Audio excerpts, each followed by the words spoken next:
Previously on Kenshi, Tale of the Blade, the wielder, Cat, fell to the slavers of Port North. With an arrow through his head, he was close to dead. Yet Cat's body wasn't ready to give up just yet. The slavers stitched together his wounds, shaved his head, and shackled his limbs, removing his most important limb of all, the blade itself. Cat sat, recovering what little stamina he had left, wondering what fate befell Dog, before finally summoning the strength to escape. While he had escaped the slavers, he had not escaped the desert. He scavenged what he could. The blade still remained, and so too did his companion Dog, a companion that yet lived too. Following the smell of cooking meat, the two old friends were reunited, and Cat waited for the sun to finally set, for he would be returning to Port North. Finding a weakness in the walls, Cat swam into the rear of the port, silently slipping past guards whose helmets restricted their vision. Now, in the Lord's home, he could feel it. He could sense it. The blade was here, and it hungered for the spilling of blood. With the silence that he learned from the shinobi thieves, Cat moves like a shadow. All around him, Cat hears the sounds of slumber. Sand blasts against the side of the manor, hiding the small movements of Cat. Cat's hands flexed in excitement. It was here, but not this room. His sense was true. The blade was here, a prize kept by the slave lord of Port North.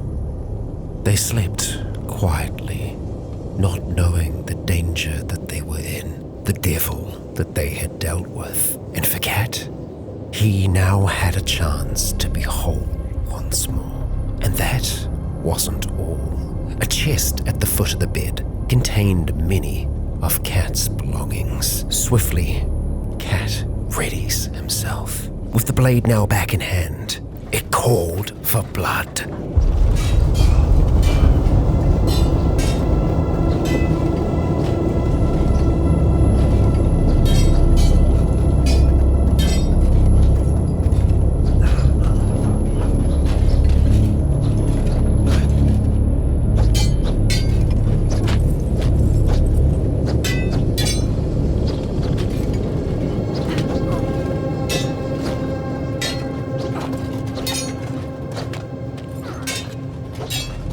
Just as quickly as it started, it was over. The very best of the United Cities fallen. Cat was whole once more.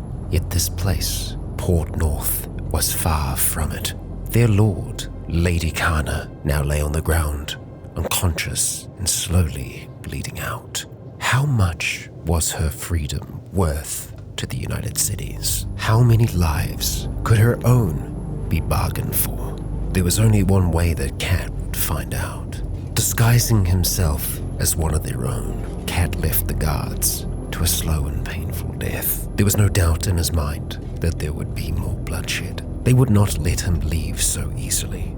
And Cat was not wrong. However, the total number of defenders had greatly diminished. Into the sands he ran to meet them.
The battle was fierce, but Cat was not alone. Here among the escaping slaves, the shinobi thieves wandered too, fighting alongside him. All around him, death and destruction once again. The sands red with blood, yet this time, Cat and the slaves, held here at Port North, stood as the victors. The trail of destruction led from the manor and beyond, blood and death, as far as the eye could see. And the blade, oh, the blade drank it all in. Shinobi thieves now wandered the streets openly. Had they been here waiting, patiently searching for the perfect opportunity to strike? Whatever the case, Port North would be left in their care. In the end, Cat had lost track of just how many had been slain. Tens of dozens, no doubt. And there would be more. The battle for Port North had only just begun, and it was a battle that Cat had no intention of fighting. All he wanted, after all, was a drink, and he'd nearly lost it all. But the blade was back with him now.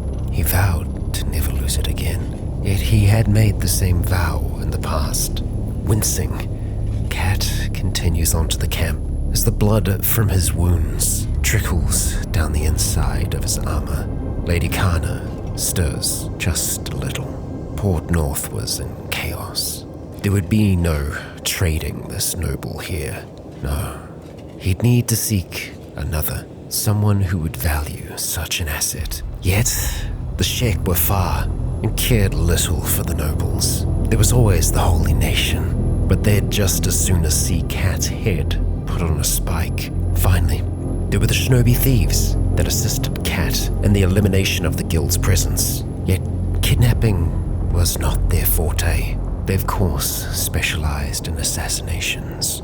Finally, making it to his campsite, a choice had to be made. Lady Kana's fate sealed.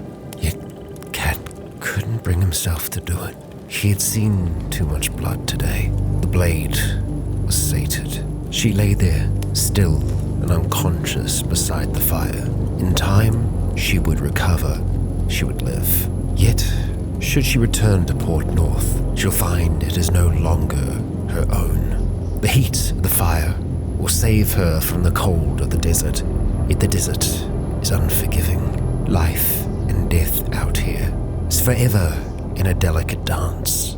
Cat shall not decide the fate of Lady Kana. No, the desert shall, and the desert, as ever, hungers. It was time now for our duo to carry on, leaving the port behind and traveling ever deeper into the desert, navigating along the old trade roads. The devil, the dog, and the blade sought out their next fight, and nestled among the dunes, it waited for them. A fort, a ruin? It was difficult to tell.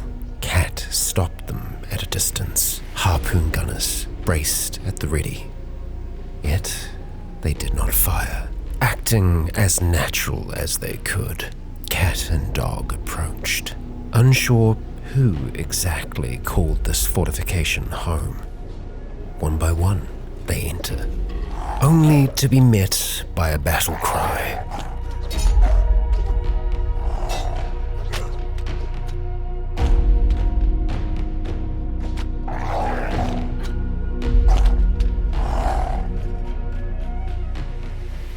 What little sense these warriors had did not protect them from overconfidence, as these were no normal warriors. They were of the Heroes League, led by Lord Mirage, a lord that was now legless, in a heap among his soldiers. Even more peculiar to Cat was why city heroes of the United Cities would have the holy flame stacked upon their shelves. While Cat could not read so much, he was able to recognize the symbol, a symbol emblazoned on every single paladin of the holy nation. Lord Mirage certainly had some interesting loyalties. Word of the devil was spreading faster than Cat realized, known as the Wielder, across not only the holy nation, but the United Cities now. What a homecoming this had been already. Yet Cat was far from through with the United Cities. He did not seek liberation, emancipation. No, all Cat sought was a good fight, and Port North had offered him that for a time. Yet even the very best that Lady Kana had to throw at him fell before the blade. Many others would fall yet, but that is a tale for another time. For the moment, at least, Cat is reunited with all that is dear to him, and he can continue his journey ever eastward, guided by the blade upon his back. His will far from just his own now. Legionnaires, thank you for joining me once again. And I truly do hope you enjoyed today's episode, dark as ever, here in the world of Kenshi. And so, I ask you all here at the end of today's episode, if you enjoyed, please consider leaving a comment or a like to let me know if you enjoyed the show. As for now, I have been Rycon, you have all been awesome, and until next time, stay tuned.